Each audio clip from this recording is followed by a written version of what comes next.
Yeah, Okay. I've read different parts of a lot of her books. Like Yeah. I wish I could just say I've read like a history of God, but Yeah. really I've read pieces of Right. it. Yeah. Yeah. Yeah. Well, it's nonfiction. You can Yeah. dive Yeah. in wherever it looks interesting. Yeah. So. Jerusalem, One City, Three Faiths was Hmm. I cited in my thesis. Oh, So okay. yeah. Nice. Yeah.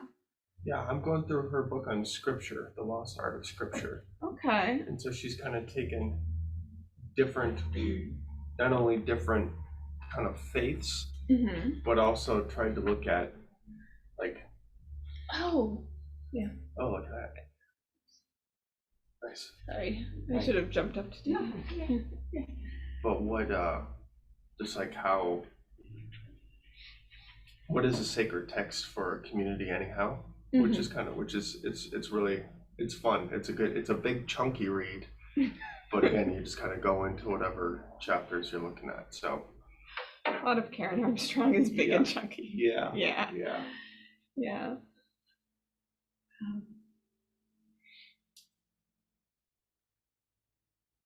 Well, so Hester, whenever you're ready, right, would you? People coming on Zoom will be, but how many will there be? Yeah. You never know. It's pretty decent weather, so probably most people will show up. If the weather's worse, I get more people on Zoom. If the weather's better, I get less. And mean, it's pretty funny, decent. Yeah. It's funny, but I'm kind of a wimp about the cold, especially this late March. I'm like, This doesn't seem I right. mean, this is fine for December through February, but right now, just stop it. Just be warm. But it's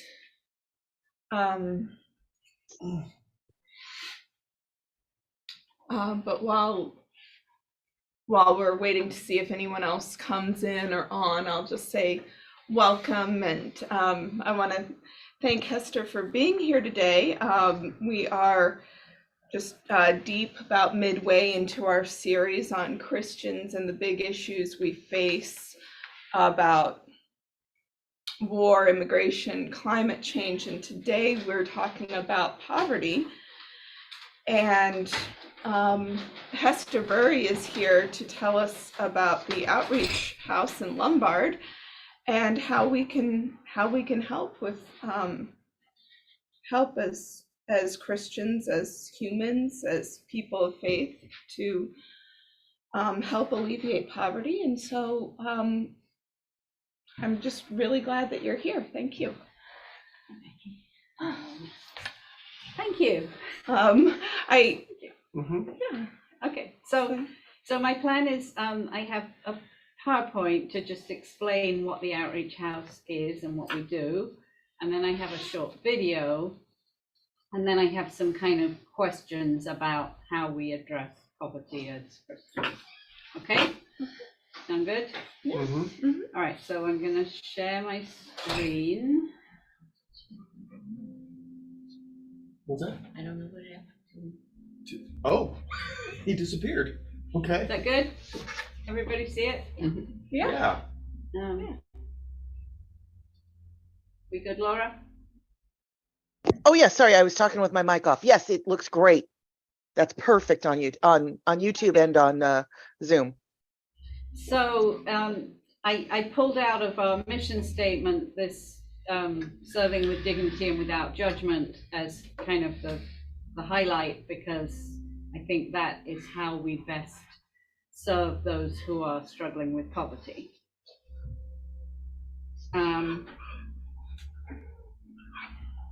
So this is our mission statement, and the Outreach House has been around for almost 20 years as a very small organization, started by First Church of Lombard, UCC, and housed in the little white house behind that church, if you're familiar with Lombard, right off Ash Street. And really for about 18 years, just served families with children with diapers, infant needs, infant clothing, and some emergency financial assistance. And then about 2 years ago, I was involved volunteering at the food pantry, the Lombard Villa Park Food Pantry, which was across the street at First United Methodist Church and had been there for 40 years. And we started talking about the fact that many of our guests went to both locations. Both were kind of inaccessible in that they both had stairs to get in and out. And it just seemed like it would be a good idea to try and put all those services into one location. And then at First United Methodist, there was also a clothes closet that had been started about 11 years ago. So the two boards started talking, and we formally merged the organizations in August of 2021, and then started looking for a new location that was large enough for all four programs and accessible. So last August, we were able to move into this space at 805 South Main Street, which, if you've been around a while, used to be the Lombard Pharmacy. The building is owned by a doctor who has his clinic still in 1/3 of the building, and then we rent the other 2/3. So it was really, we were very fortunate. It's a perfect location in terms of where it is. It's accessible, it's visible, and it almost has enough space. We are already pretty full in there, but anyway. So we now serve all our four programs out of that space. We're open 3 mornings a week, 1 evening, and 1 Saturday a month. So this is just kind of the overview of how the space is set up. Right here is the food pantry area. This is the clothes closet. This is where people come in, the reception area. And this is the First Things First room, which has infant clothing. And then back here is where we bring in food and clothing donations and sort them.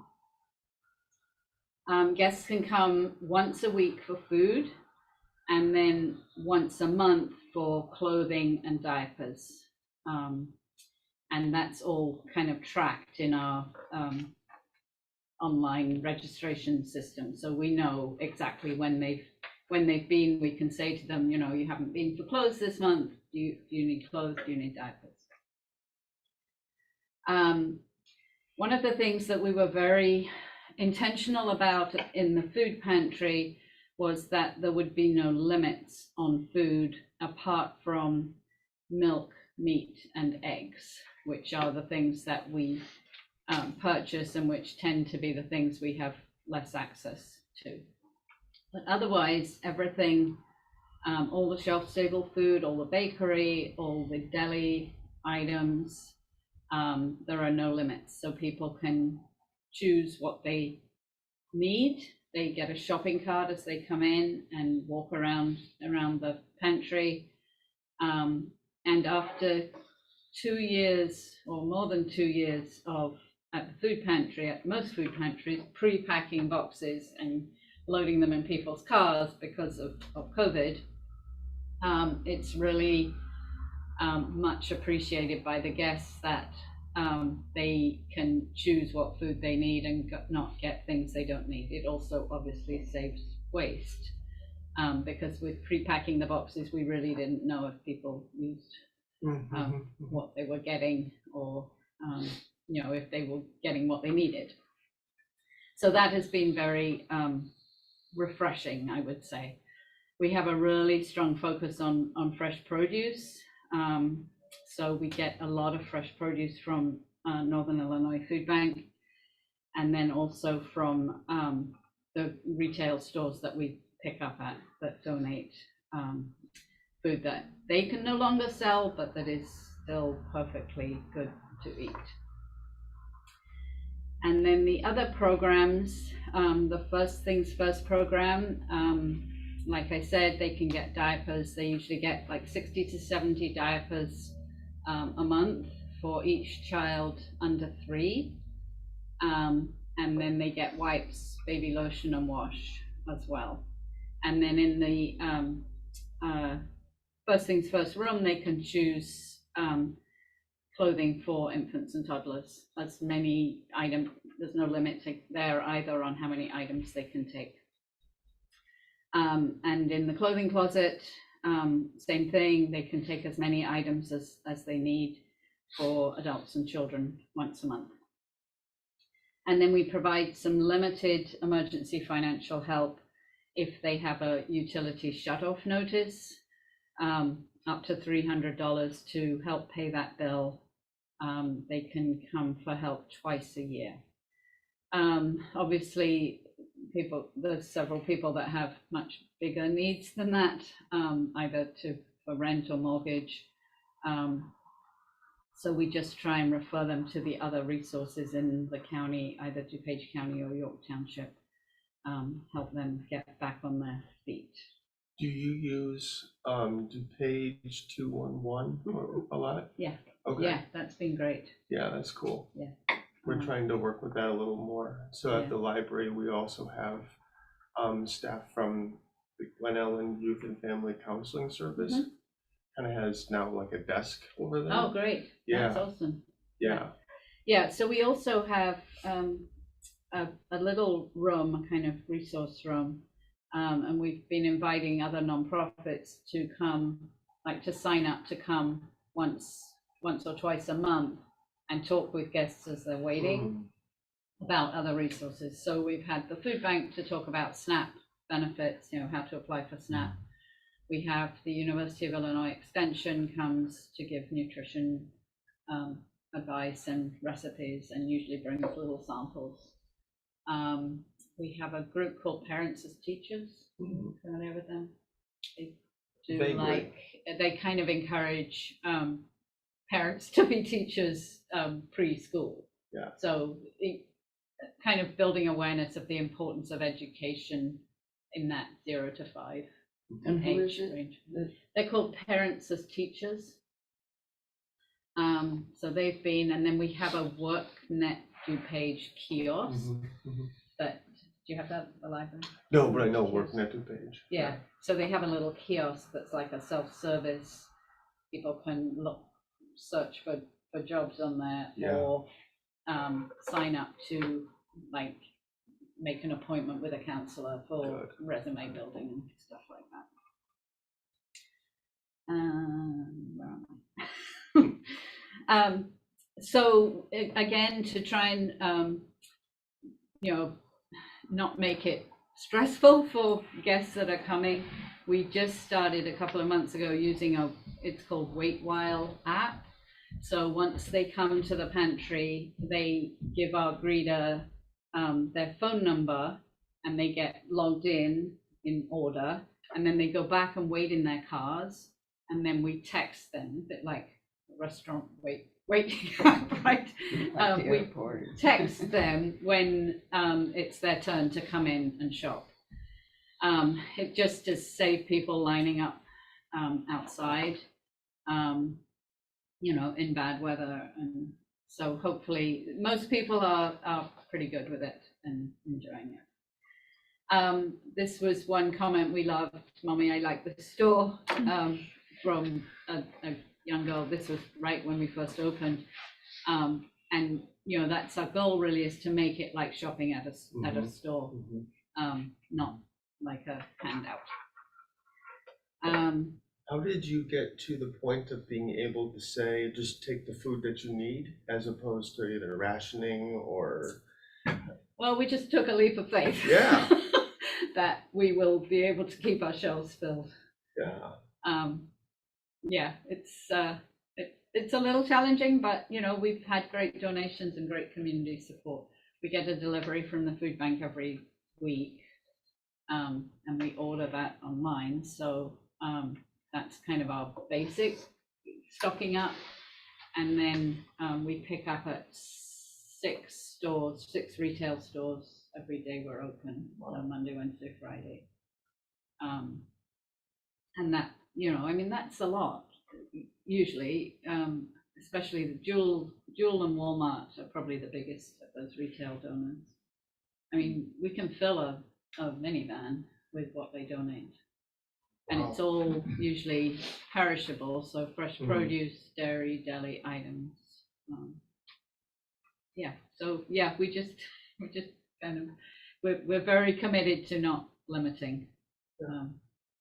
Just both, because, you know, you don't know if somebody's shopping for one person or for 6 people or more.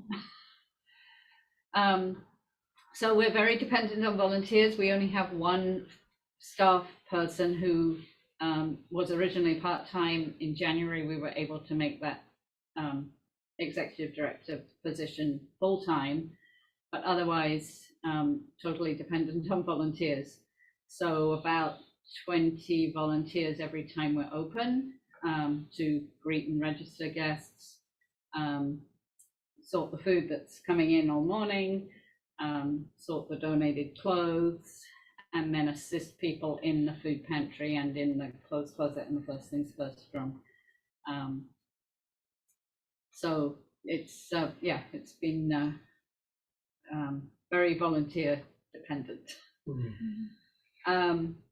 So this is just kind of a summary of last year. So you know, we just moved in August, so we've had like 6 months, 7 months in the new space, but we've already seen a big increase, partly because we're now more accessible, and allowing choice as opposed to drive-through, and partly because of the economic situation. I mean, we all know how the food prices have gone up, and now this month, you know, people that are on SNAP are losing their emergency benefits. So for some people, that's cutting their SNAP benefits almost in half. So we're serving about between 90 and 100 families every time we're open. So that's 3 mornings and 1 evening. So about 350 families a week. And yeah, it's been pretty steady, really. So now I'm gonna, oh no, sorry, I've got one more. This is just some kind of statistics about, you know, DuPage, poverty in DuPage. Obviously, you know, low wages, minimum wage is not easy to feed a family on minimum wage.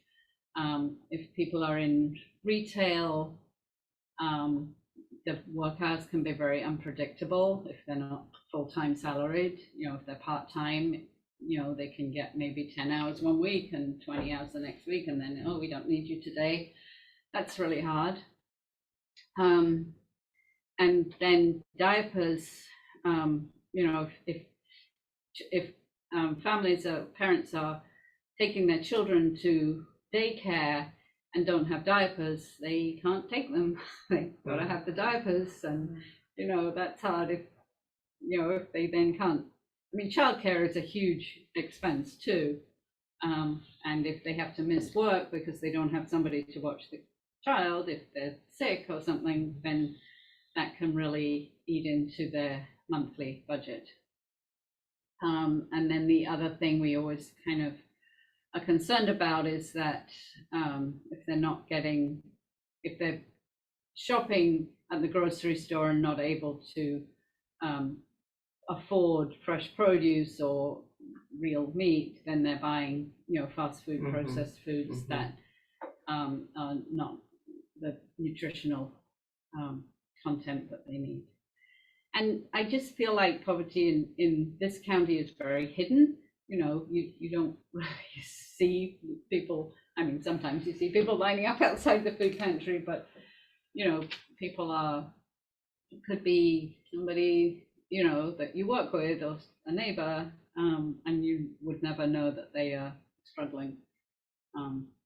It's, you know, it's hard to ask for help. So I'm going to try and show this video. I'm going to stop sharing that one, and then I'm going to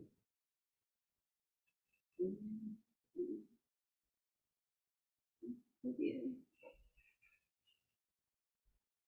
Where's my video gone? Sorry. You have to bear with me on that. while I Do you find still have it up on your screen behind the Zoom call? Maybe. So let's go, where was it? It was on Venmo, or, I'm going to here. It's yeah. here. Yeah. Ah, there you go. Remember to click this share sound button. You got? Have I got it?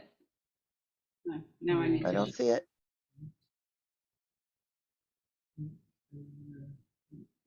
Not sure, so Oh, here it is. double click it. Oh, I'm gonna share. There we go. Just play and press Perfect. I'm Catherine Lynott, Executive Director of the Outreach House here in Lombard, DuPage County.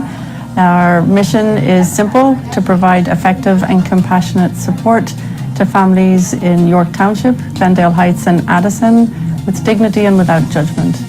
Our 4 programs that recently came under one roof here at 805 South Main Street in Lombard are our food pantry, our First Things First program, which offers support to families with children up to the age of 3 with clothes and diapers. Our Clothes Closet, that offers clothes for all other family members over the age of 3. And our Walk-in Assistance program, where we help people with shut-off notices. The history of the Outreach House really helps to explain that. The 4 programs originated in the community, by the community, for the community. I'm Hester Burry. I'm the coordinator of the food pantry here at the Outreach House. We are really fortunate to be members of Northern Illinois Food Bank, where we get the majority of the food that we are able to distribute to our guests. That includes fresh produce, protein, and dairy. The donations of our community were supported so much by so many different people in our community that made this happen. You know, that sense of giving people dignity while they're in a situation where they need help, it feels pretty good.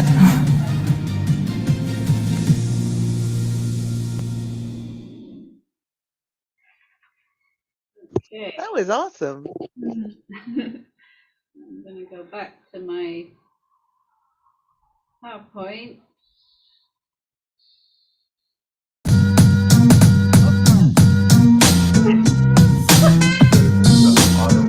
You're still sharing sound? So stop sharing.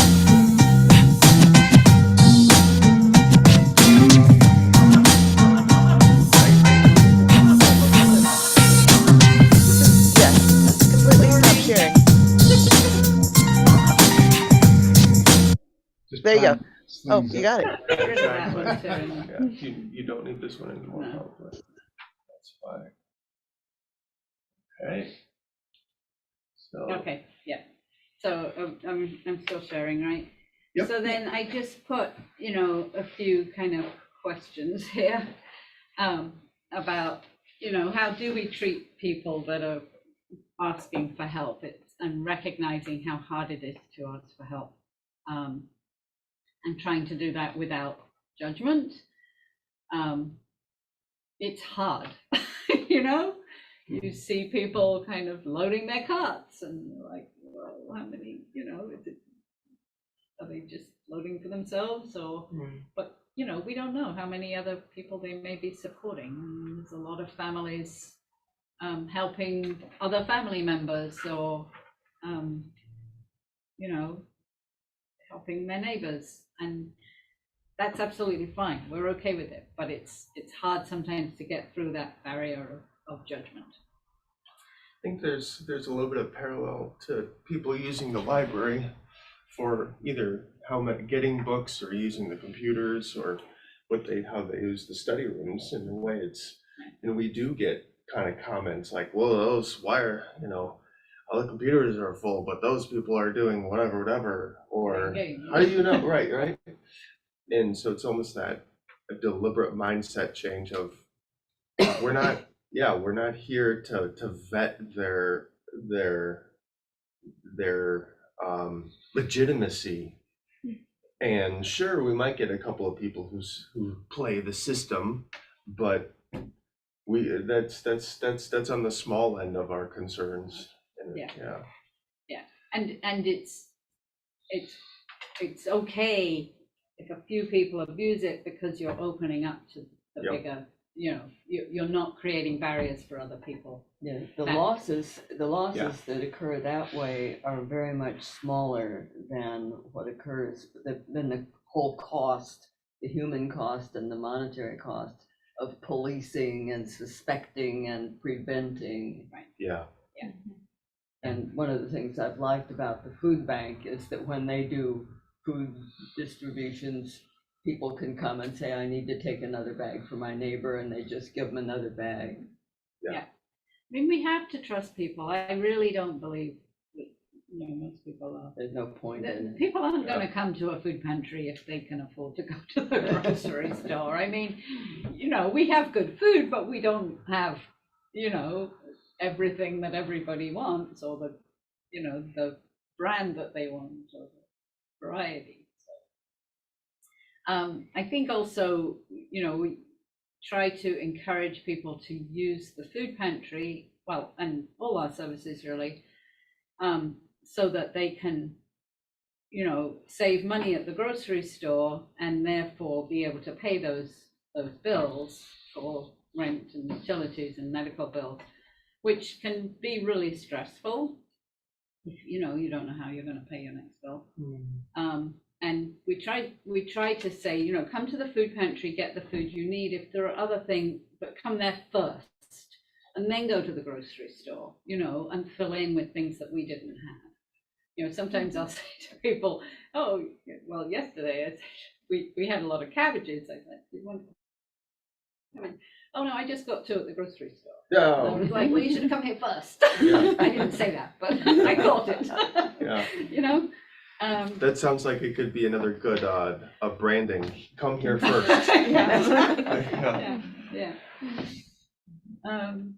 Yeah. So I mean, I'm just interested to hear other people's kind of views, but it can be hard. But I think you just have to think about, we are fortunate. I have been fortunate, but in different circumstance, that could be any of us. Needing the help.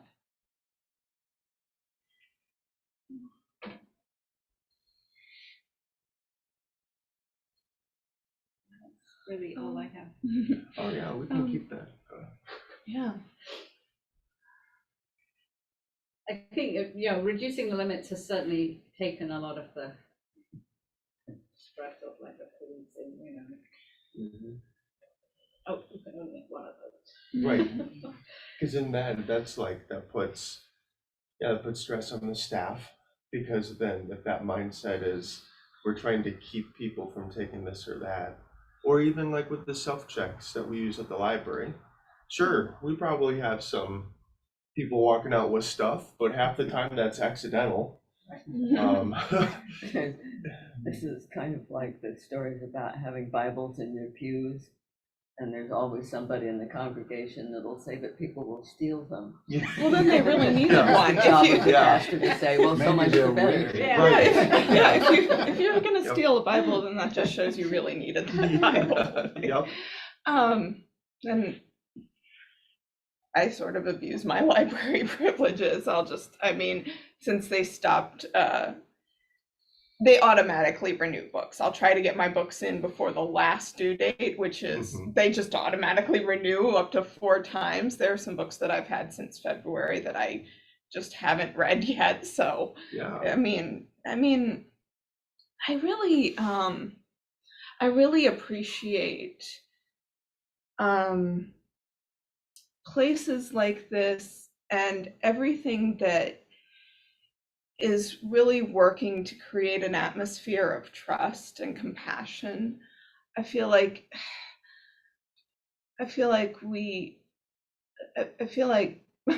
our tax dollars, when I say we, go so much toward an atmosphere of enforcement and policing and distrust. Like, I feel like our financial priorities are kind of like skewed toward getting the enemy and like self-protection, and what that really does is put a lot of resources, and not just physical resources, but a lot of attitude towards distrusting other people, and then that becomes a self-fulfilling prophecy. And if we prioritize compassion and helping each other and reaching out to our mutual vulnerabilities, because we're vulnerable too, but if we use our vulnerability to say, well, other people, if we use that toward empathy instead of like protectionism, I feel like we would just create such a more compassionate and caring and loving world. I feel like if we, I mean, I really feel like the Sermon on the Mount, where Jesus just prioritizes the poor first, would just create such a revolution of values, because yeah. I could say more, but I won't. I'll let someone else talk. Well, it should be the goal of our whole society that people would not be in such desperate need. Right.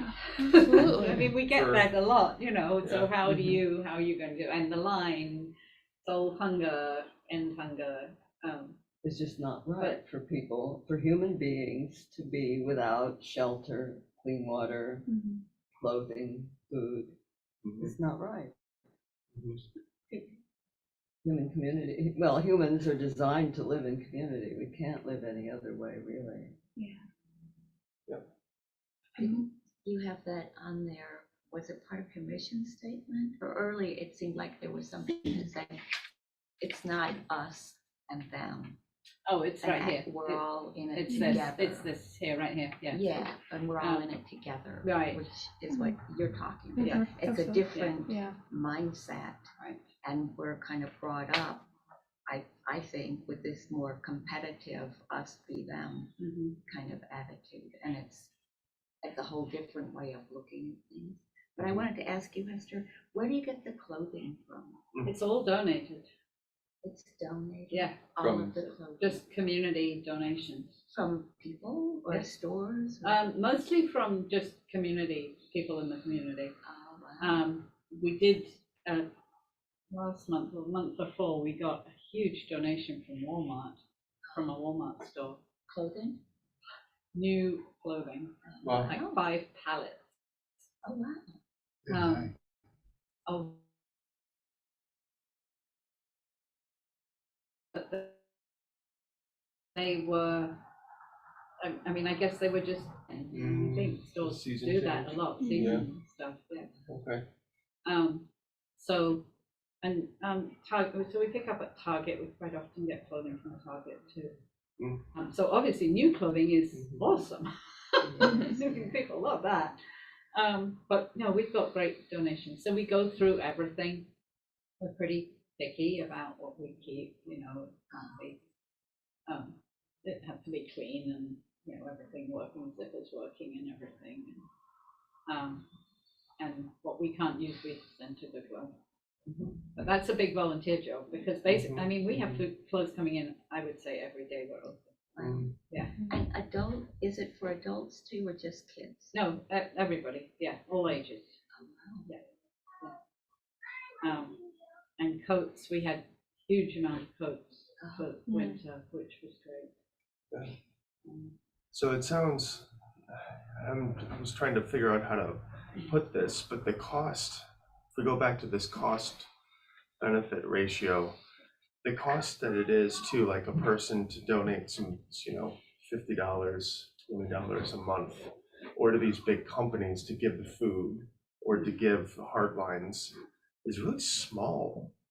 And I think that's like both encouraging and makes you feel a little more disgusted, because if you're like, all right, so if we just magnify this, the cost to getting human basic needs doesn't hurt like the capitalist bottom line, because so it's like still trying to use, if these companies are turning over hard lines because of seasonality, it's like, geez. Yeah, I mean, the right? value, I can't even imagine what the value of that donation was. The rack price, yeah, as opposed to like what it costs the company. Right, yeah, yeah. It's, So, we get a lot of our food from the food bank, and if, as much as we will accept food donations, we try to encourage people to give dollars, because we can stretch those dollars a lot further. So for every $1, we can get about $8 worth of groceries Wow. at the food bank. wow. Because the food bank, Yeah, has both donated and purchased food. So when you aggregate that out, yes. And you also work for the food bank, do. you said. So I didn't, Yeah. well, I mean, no, that's a great thing, because you can, I mean, obviously you applied what you do and what you know from that to this job. Right. And yeah. The power of knowing the supply chain. and I will say also, right now we have the food bank has a large grant from DuPage County from the ARPA funding, which is being used to buy produce that is allocated to all the DuPage food pantries.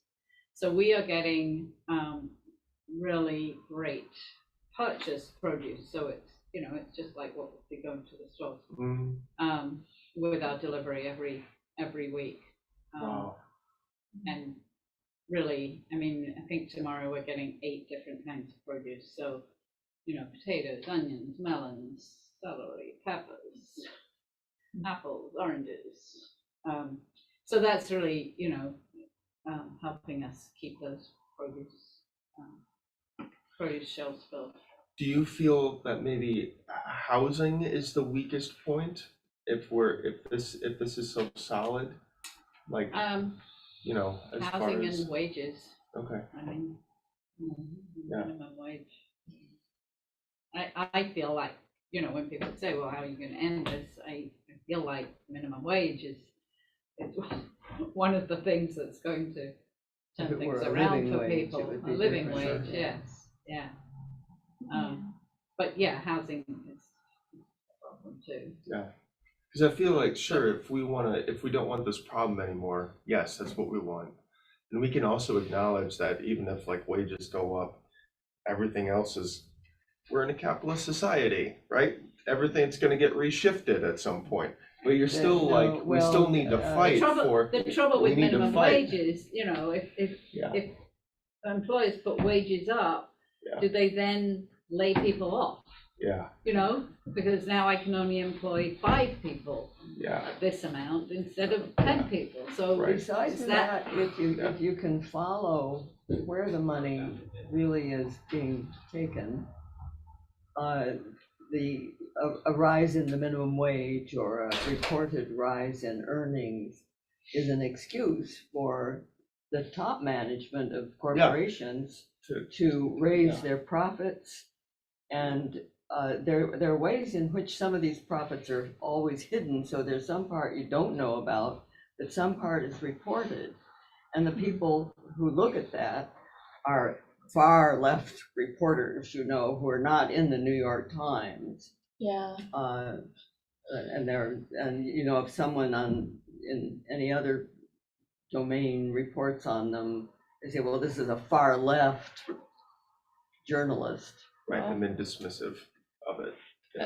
does anybody know much about that experiment they're doing with, I don't know what it's called, where they give everybody like $500 a month? Oh, Basic yeah. Universal income. basic income. Yeah. So- I have looked at, like there are, most of it where that's working is on the local level and, I I think do, they have an experiment going in Chicago, right? And where, In Chicago, Chicago? I think. yes, Yeah. it's a limited program and I haven't seen much information about it. Yeah, and I think, Seems like that. yeah, a couple of people we're gonna campaign for it. And then there's that, and then another proposed is baby bonds that are put out to all, I think citizens.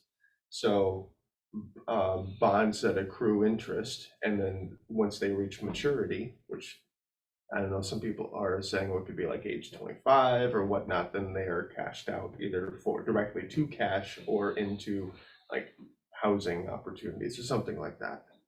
So there are ways to play our market.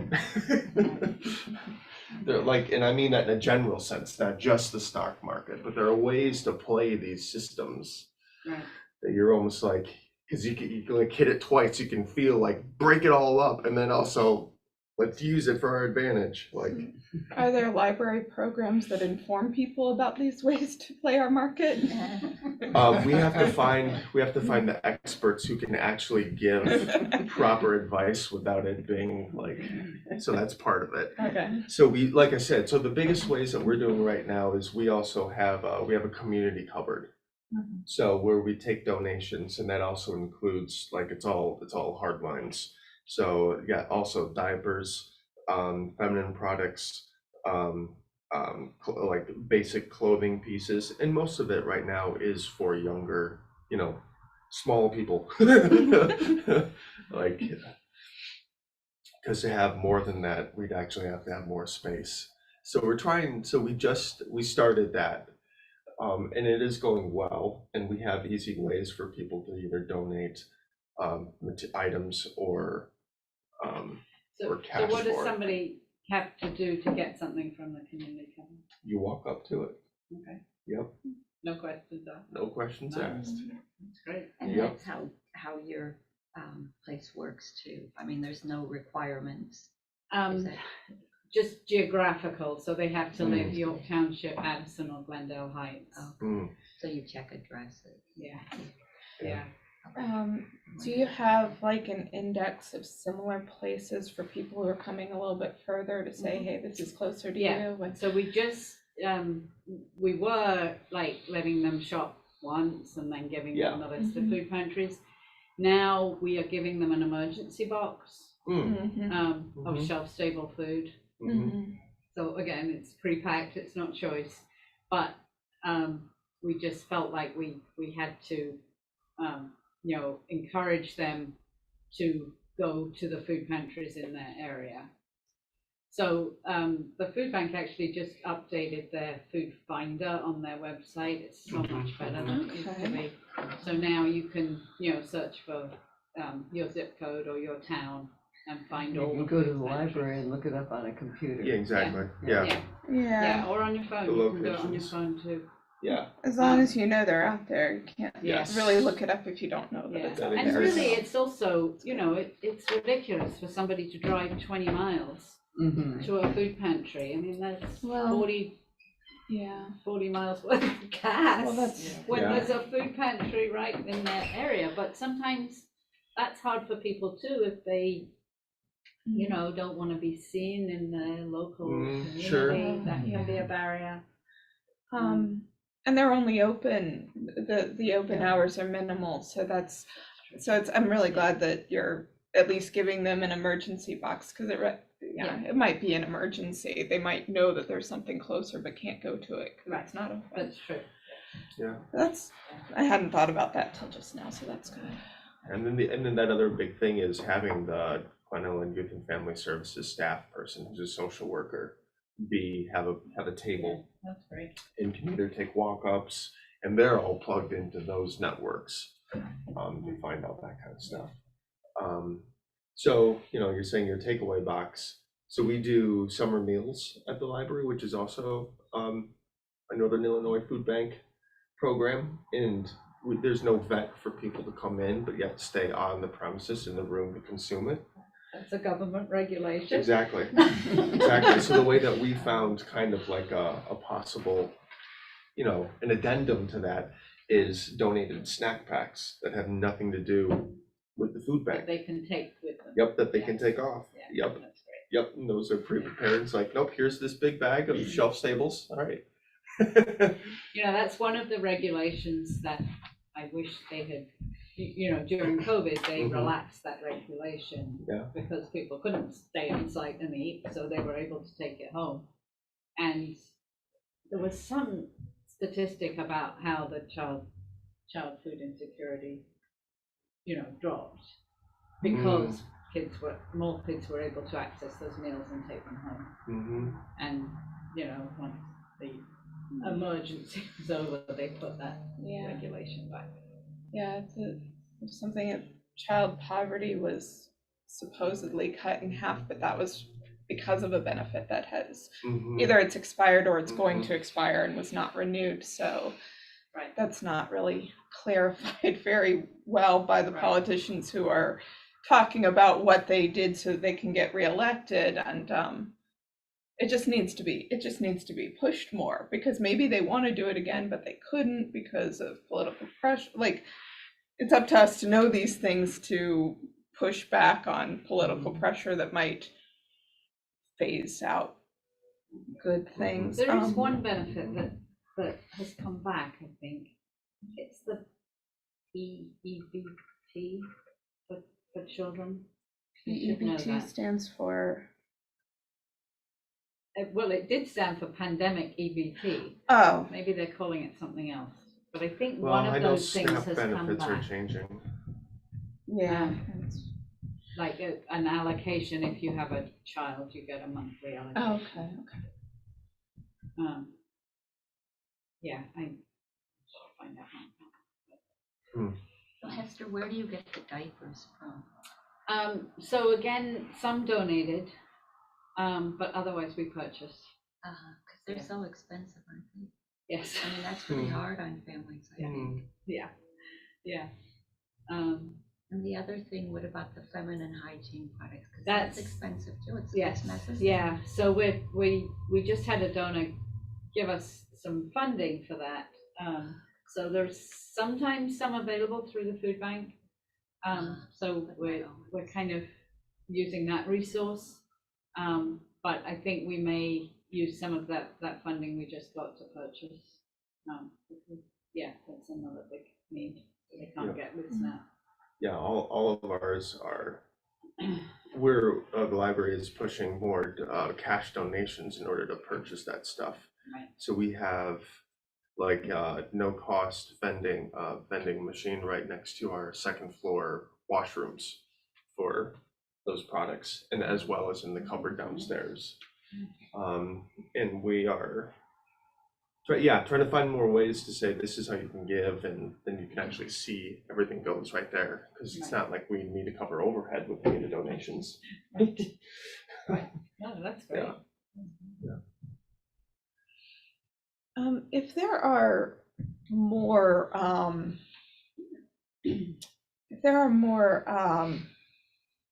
regulations that make it harder for the poor to be served as they need to be, or for them to, help themselves recover and come out of poverty.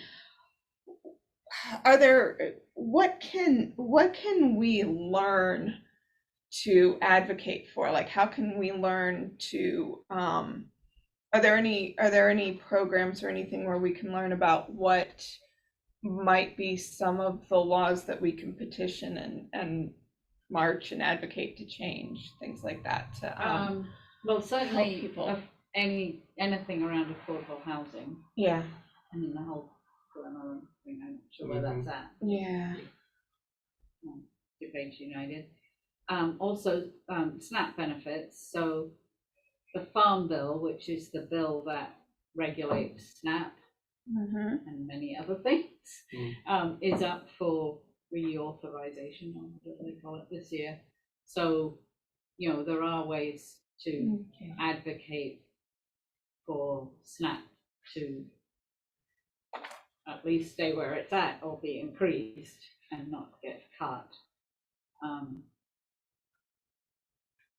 I'm always forgetting that it's the Farm Bill. And one of the things we need to be concerned about here in Illinois is agriculture in general.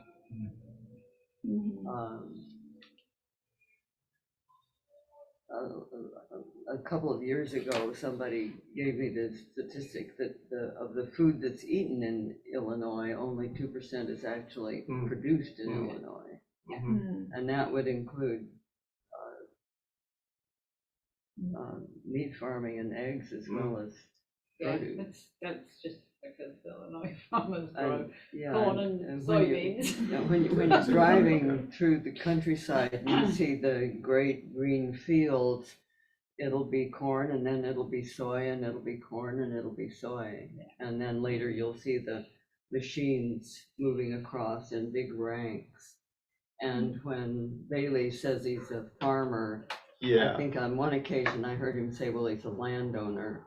And his family owns various pieces of land, which are all leased together to big machine farmed. Well, the dirt is turned into a kind of medium in which there's fertilizer, and the thing that comes from heaven is the rain, because it does get enough rain to grow. So, you know, there's 8 food banks in Illinois, and there's an organization called Feeding Illinois that is kind of just creates communication between those food banks. So they have a program right now to encourage farmers to grow edible food. And the plan is that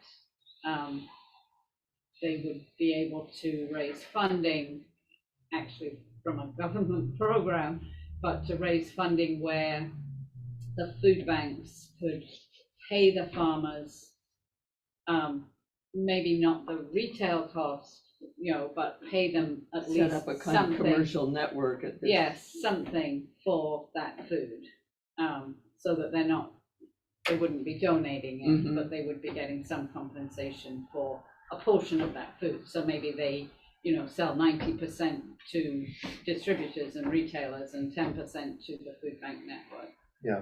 But that they get some compensation for it. So that's just in process. And that could be a little more sustainable, because Yes. it's not like those farmers are gonna change over their cash crops or stop what they're doing. Right. But You know, and then it saves on freight, because, you know, right now we Yes, bring yeah, produce a lot of it is from California or distribution. Florida, and, you know, I mean, you know, the downside is we have a rather short growing season because of where we are. But there's definitely kind of movement going around encouraging more. Well, even the Daily Herald has been this year publishing articles about actual valuable things being done, and just this past week there's been a front page article on regenerative farming, Oh, yeah. and with reports that I think they mentioned 2 different farms that are somewhere actually within our region. Okay. There are people doing it. you're right. So how do the different organizations work together, like Northern Illinois Food Bank, Feeding America, are they like a national Yeah, so organization? Feeding America is the national organization. There's 200 food banks across the country. Every county is covered by a food bank. So Feeding America, for us, I mean, as a food bank, we get access to food that is donated to the network. So the bigger manufacturers that are kind of multi-state will donate to Feeding America. And then we can go onto the Feeding America site and say, okay, we'll take this, this, and this. I mean, we pay the freight, but it gives us access to food. And then we also get access to funding through directed grants. Again, companies that are across many states will give money to Feeding America that then is distributed to food banks that they have a presence in, communities where they have a presence. And then some competitive grants as well. And then a lot of, training, best practices, kind of networking with other food banks. So yeah, there's Feeding America, then there's 200 food banks, and then there's, in Northern Illinois food bank service area, about 350 food pantries. And then another 600 or so feeding sites, so schools or libraries or after school sites where we do after school programs, senior centers. Yeah. So as far as financial donations, where do you, I mean, they're all asking, all these levels are asking Good for question, Becky. money. And Which I hat do I put on? Yeah. Today I'm putting on this hat. Donate money. I think if you want to know that your money is going to be used in your community, locally, then give to the local food pantry, the local organization. If you're not so concerned, obviously the food bank supports all those food pantries. I mean, we need the funding to be able to keep our trucks on the road. But yeah, I mean, my advice really is to give local. Do you think more of the donation is used directly there? I mean, is there less overhead that you have to pay salaries and There's less overhead advertising at the food pantry level for sure. Yeah, that's helpful. Yeah, and also, so many food pantries don't have the resources to do the fundraising. Right, If they're totally volunteer driven, Yeah. or just have 1 or 2 staff, they're just concentrating on serving the people coming to their doors. I mean, I talk to so many food pantries, in my role at the food bank, food pantries who are like, we need more money, and you've got to get out in the community, you've got to ask, but they just don't have the resources. Right. So Probably the experience, if it's mostly volunteer, it's people that don't know how to, even begin. Yeah. In their campaign or awareness raising or we've done some capacity building grants through the food bank, where the food pantry can apply to us, and we try to make those pretty straightforward, pretty simple. But there's a limit to how much we can do, and really they need, people need to be in their community asking. How young can you be to volunteer? I'm thinking about one of my children, the older one. So at the food bank, 8 and up. Oh wow, awesome. That's in Geneva. At the Outreach House, we haven't really put a limit. I mean, we've had some pretty little Girl Scouts coming to when we're not open. We tend to have those groups when we're not open, but they'll come and help us stock the shelves or reorganize them. So, probably 6 or 7. Okay. Okay. The scouts will come with their own supervision, so that's a Yes. way of. Yes. There's a limit to how long those kids that age can concentrate though. An hour's probably enough, but they love it. They love it. Okay. Do you know how the place on Park is doing? Do you have any idea? It's coming? All right. I don't know. Okay. I feel bad for them. They've been kind of, I don't know, just Going out to taking dry a long or time. yeah, right. What place on? The Glen Ellen Food Pantry. Yeah. Oh. It's been under construction for like 3 years. Right. So they're Yeah. going to be moving. I don't know. Construction just takes a long time. Yeah. People don't know that. Sure. And it kind of depends on who you're working with, but yeah. They'll get there. Yeah. Get there. Well, thank you. Thank you for listening. So is Outreach House in need of volunteers? Sure. Yeah. Always. So the best way to get started is just to go online and register on the website. say I'd like to volunteer, and Catherine Mhm. sends out an email with these are the things you need. We're just moving to a new registration system, online registration. Well,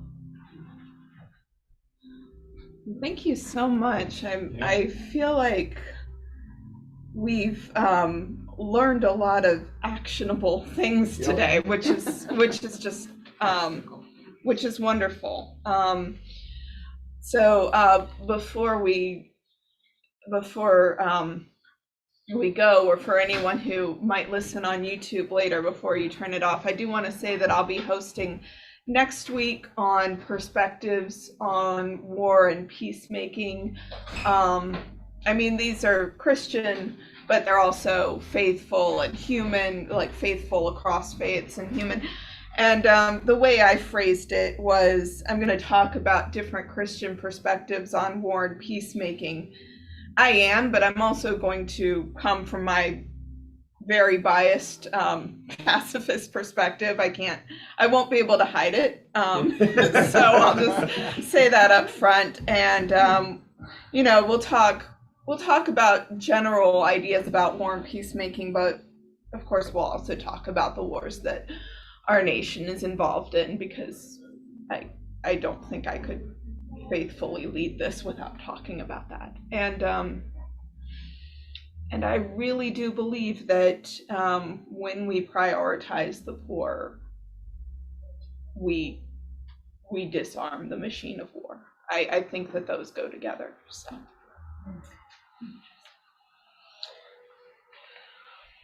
Thank you. Well, Yeah. thank you, everyone. I'm gonna go ahead and close down so that we can reopen for the service. Y'all have, thank you, Hester. That was amazing. Y'all have a wonderful day.